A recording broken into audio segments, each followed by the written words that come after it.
Why you should never beg for love. Machiavelli'S brutal philosophy. The truth nitrogen monoxide one wants to hear there is a fatal mistake most people make from the day they reborn. Believing that being loved is the solution to everything. They build their entire lives around this desperate need. They shape their personalities, sacrifice their dreams, ignore their values, all to gain someone's approval. And in the process, they hand over their power on a silver platter. The world has sold you a romantic lie. Movies, songs, fairy tales, they all say the same thing. Find someone who loves you and you'll be complete.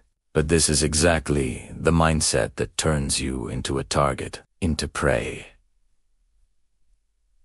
into someone easily controllable. Niccolò Machiavelli, 500 years ago, had already unraveled this uncomfortable truth. He observed emperors, princes, and leaders. He saw those who depended on love get betrayed. He saw those who sought affection get manipulated. And he concluded something revolutionary.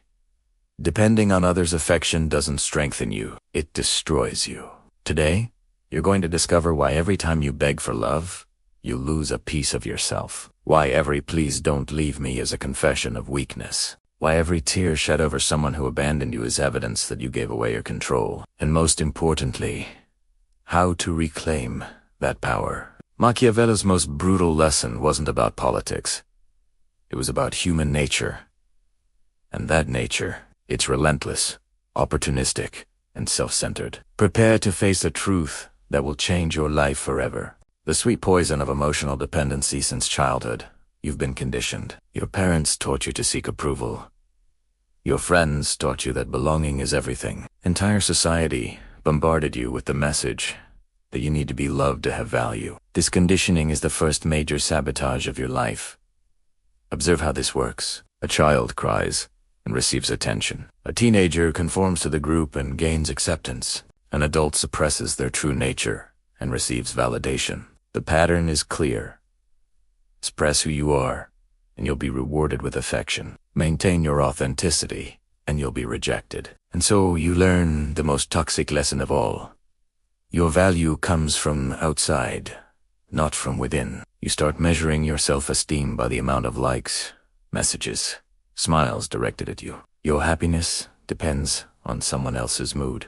Your entire day can be ruined by an unanswered message. This isn't love. It's emotional slavery. You've become hostage to other people's emotions. And the worst part, you think this is normal? That this is how relationships work? That showing neediness is showing love? Machiavelli observed this in the corridors of power. Princes who governed seeking popular love were easily deposed. All it took was a crisis, an unpopular decision, a moment of weakness, and the people who swore loyalty turned against them. Because love, as Machiavelli understood, is circumstantial. It's conditional. It's fragile. Now, transpose this to your life. That person who swears to love you today can abandon you tomorrow if something better appears. That loyal friend can betray you if it benefits them. That family member who always supported you can turn their back when you need them most. Not because they're monsters, but because it's human nature to prioritize self. And you, by making your well-being dependent on these people, by begging for attention, by compromising your principles for affection, are building your happiness on foundations of sand. The first strong wave, and everything crumbles. You're left destroyed, questioning your worth, promising to do better next time. But the problem was never that you weren't good enough. The problem is, you gave away your power. Emotional dependency doesn't come with warning signs. It disguises itself as romance, as deep friendship, as unconditional love. But the signs are there. You check your phone compulsively. You feel a tightness in your chest when you don't get a response. You adapt your plans to someone else's moods. You ignore problematic behaviors because you're afraid of being alone. These are the symptoms of someone who has lost their emotional sovereignty. Why people use love as a weapon here? It's an uncomfortable truth. Most people do you and love you for who you are. They keep you close for what you provide. Attention, validation, resources, status, security, convenience. The affection they show is often transactional, and you, blinded by need, never noticed the game being played. Machiavelli wrote that men are ungrateful, fickle, simulators, and he wasn't being cynical. He was being realistic. People act according to their interests. When loving you serves them, they allow you. When abandoning you serves them better, they abandon you. Simple asked, think about your experiences. How many times has someone treated you well when they needed something and changed completely afterwards? How many times have you received promises of eternal loyalty that evaporated at the first difficulty? How many times were you cast aside when a better option appeared? If you're honest, you'll recognize the pattern. Human affection comes with an invisible price. Each demonstration of affection is, consciously or unconsciously, an investment expecting return. I'm not saying genuine love doesn't exist. I'm saying it's rare, and that confusing convenience with love is the mistake most people make. Emotional manipulators are masters at this. They identify your need for affection and exploit it systematically.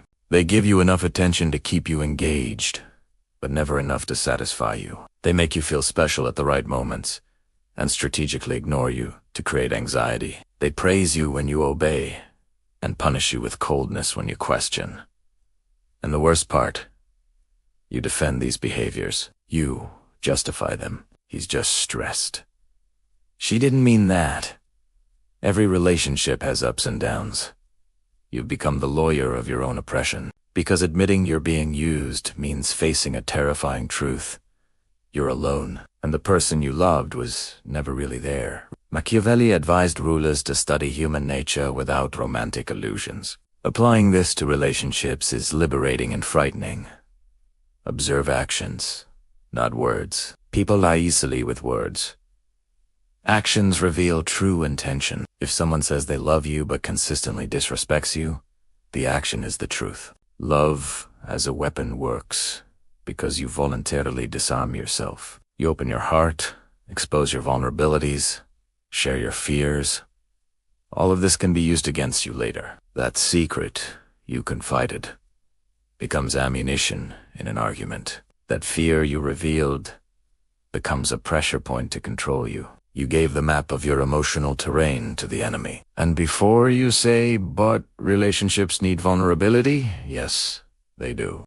But strategic vulnerability is different from reckless exposure. You don't reveal everything to just anyone. You test, observe, validate trustworthiness over time. You don't hand over the keys to the castle on the first date. The philosophy of respect over affection. Machiavelli made a statement that shocks to this day. It is better to be feared than loved, if you cannot be both. Before labeling this as evil, understand the logic. Fear is stable, love is volatile. Respect based on strength is consistent. Affection based on feeling is flow. I'm not advocating cruelty. I'm advocating that you shouldn't build your life on the unstable foundation of others' affection. When people respect you, they think twice before betraying you. When they only love you, loyalty lasts as long as feelings last. And feelings change with the wind. Observe effective leaders in any area. They don't beg for approval. They command respect through competence, consistency, and clear boundaries. Their subordinates may not love them, but they respect them. And this respect generates more lasting loyalty than superficial affection. Apply this to your personal life. People who establish strong boundaries are respected. People who constantly yield out of fear of rejection are exploited. Does this seem harsh? It's reality. You teach people how to treat you through what you tolerate. When you stop desperately seeking love and start demanding respect, everything changes. You no longer accept crumbs of attention. You no longer tolerate disrespect disguised as honesty. You no longer remain in relationships where you give 90% and receive 10%. Your standard rises, and with it, the quality of people around you. Respect is built through 3 pillars: self-worth, boundaries, and consequences. First, you need to value yourself enough not to accept any treatment. Second, you establish clear boundaries about what's acceptable. Third, you apply consequences when boundaries are violated. No excuses, no infinite second chances, no negotiations. Does this seem cold? It might be, but consider the alternative. You can spend your life being flexible, understanding, always giving one more chance. and in the end, be exhausted, betrayed, and still alone. Or you can establish standards, distance those who don't meet them, and attract people of real quality. Machiavelli observed that princes who were loved but not feared were easily betrayed in difficult times. Princes who were feared but not loved maintained power. Princes who balanced both were legendary. The lesson: affection without respect is useless. Respect without cruelty is ideal. But if you have to choose to be respected. Emotional detachment as a superpower. Now we arrive at the most powerful concept. Emotional detachment. Don't confuse this with total indifference or psychopathic coldness. Detachment means your well-being isn't tied to other people's actions. You can care without depending. You can love without losing yourself. You can connect without enslaving yourself. Imagine waking up and your happiness doesn't depend on receiving a message. Imagine your day not being ruined because someone ignored you. Imagine being able to leave any relationship that doesn't serve you without falling apart. This is the power of detachment, and it's accessible to anyone willing to do the internal work. Detachment begins with a fundamental truth. You entered this world alone and you'll leave alone. Everything in between is temporary. People come and go. Relationships begin and end. The only constant is you. When you internalize this, you stop placing so much importance on each connection. This doesn't mean not forming bonds. It means forming conscious bonds, not desperate ones. You choose to be with someone because they add value to your life, not because you need them to feel complete. You're already complete. The person is a bonus, not a necessity. Machiavelli advised rulers not to become excessively attached to advisors or allies, as circumstances change, and so do loyalties. On a personal level, this means not putting all your emotions in one person. Diversify your connections. Have multiple sources of satisfaction. Work, hobbies, friendships, personal growth. When one person is your only source of happiness, you've handed over total control of your emotional life to them. Take no heed, and consciously or unconsciously, will use it. It's human nature. But when you have a rich life, independent of any relationship, you become immune to manipulation. Detachment also means being prepared to lose everything. Today you have a wonderful relationship. Tomorrow it might end. Your best friend might betray you. Your family might disappoint you. When you meditate on these possibilities, not out of pessimism but preparation, you remove the shock. Loss still hurts, but it doesn't destroy you. The Stoics practice this as premeditatio malorum, visualizing potential losses. Machiavelli applied it politically: always have a plan B. You should apply it emotionally. Never be so invested in someone that losing them means losing yourself. Here's the beautiful paradox. When you detach, you actually become more capable of genuine love, because now you love by choice, not by need. You're with someone because you want to, not because you dread loneliness. This kind of love is healthier, more respectful, more sustainable. Identifying signs of affective manipulation, you need to develop an emotional manipulation detector. Because manipulators don't show up with identification badges. They arrive with smiles, sweet words, and seductive promises. And the moment you surrender completely, the game begins. First sign: inconsistency between words and actions. They say you're a priority, but never have time. They swear loyalty, but betray you in small ways. They promise change, but repeat patterns. Words are cheap. Actions cost effort. Manipulators invest in words, not actions. Second sign: cycles of idealization and devaluation. One day you're perfect, the best, irreplaceable. The next, you can't do anything right. You're problematic. You should be grateful they have you. This cycle creates dependency. You become addicted to the high moments and tolerate the lows, waiting for the next dose of validation. Third sign: gradual isolation. Manipulators subtly distance you from friends, family, other sources of support. They start with light criticisms. Your friend is a bad influence. Your family doesn't understand you like I do. Over time, you're isolated, dependent only on them, and then they have total control. Fourth sign: use of guilt and victimization. Every time you establish a boundary, they play victim. After everything I've done for you, you do this to me. You're so selfish. No one has ever truly loved me. They flip the narrative, making you feel guilty for defending your basic rights. Fifth sign. Control disguised as care. I'm just worried about you while monitoring where you go. I want you to be better while criticizing everything about you. This is for our good, while forcing you into choices that only benefit them. Control masked as love is still control. Machiavelli warned about people who smile while planning betrayal. In modern life, this manifests in emotional manipulators who declare love while draining your energy, confidence, and autonomy. You need to see through the disguise. How to protect yourself. First, trust your discomfort. If something feels wrong, it probably is. Your instinct often detects manipulation before your mind rationalizes excuses. Second, observe patterns over time, not isolated moments. One act of kindness doesn't cancel months of abuse. Third, keep your external network strong. Never isolate yourself completely in a relationship. Test boundaries early. Establish a small boundary and watch the reaction. Healthy people respect. Manipulators resist, punish, or make you feel guilty. This reaction tells you everything you need to know. And when you identify manipulation, leave. Don't negotiate. Don't try to fix. Manipulators rarely change, and you're not a therapist. Building emotional sovereignty. The answer to all of this isn't to close your heart.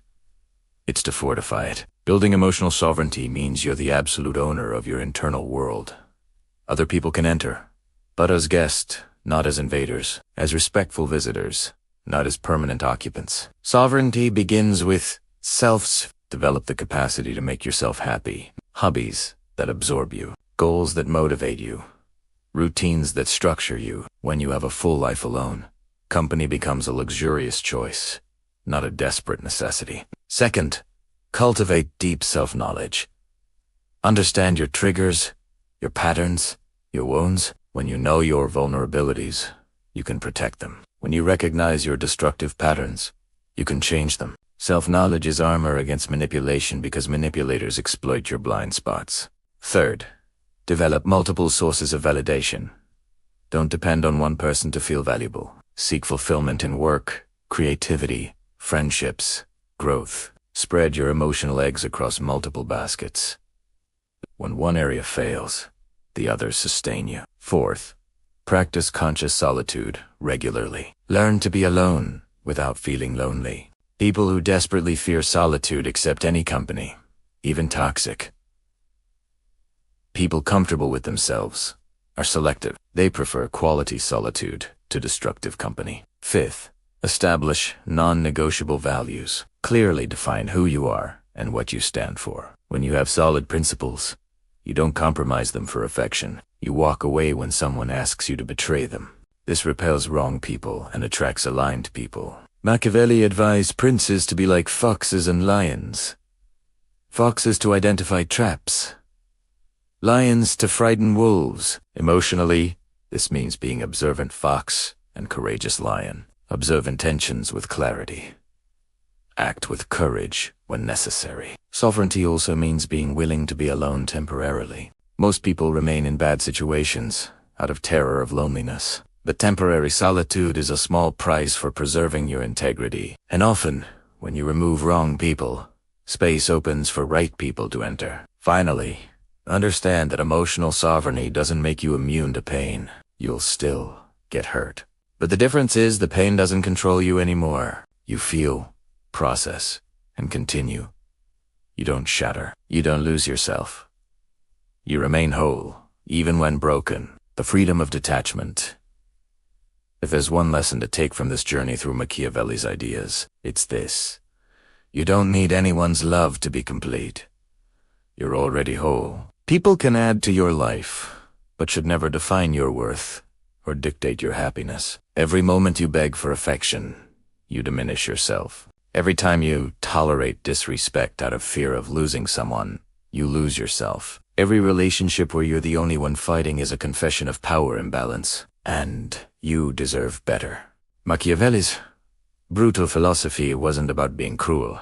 It was about seeing the world as it is, not as you wish it to be. People act out of self-love is conditional. Loyalty is fragile. When you accept these truths, you stop being a victim of them. Detachment isn't lack of love. It's love with open eyes. It's connection without slavery. It's caring without losing yourself. And ironically, when you master detachment, you become more attractive. Because people sense your independence. They sense you don't need them, you choose them. And choice is more powerful than need. You'll meet people who will call your detachment coldness, who will accuse you of not caring enough. Let them. These are the people who benefited from your dependency. Your freedom threatens their control.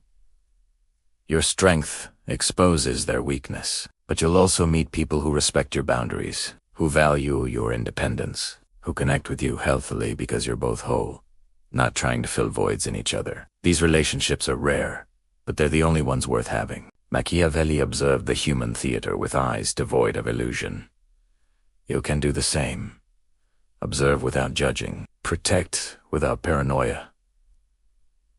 Connect without dependency. Love without losing yourself. And above all, never beg for love. Because whoever begs has already lost. Today you learned that your biggest mistake wasn't loving too much. It was needing too much. It wasn't caring. It was depending. It wasn't opening your heart. It was not having a fortress around it. But now you know. And knowledge without action is just entertainment. So, decide now. Will you continue building your life on the quicksand of others' affection? Or will you plant your roots in solid ground of self-esteem, independence, and emotional sovereignty? Will you continue being prey? Or will you become the hunter of your own destiny? The choice has always been yours. It always will be. But few have the courage to truly choose. Because choosing means letting go. And letting go is scary.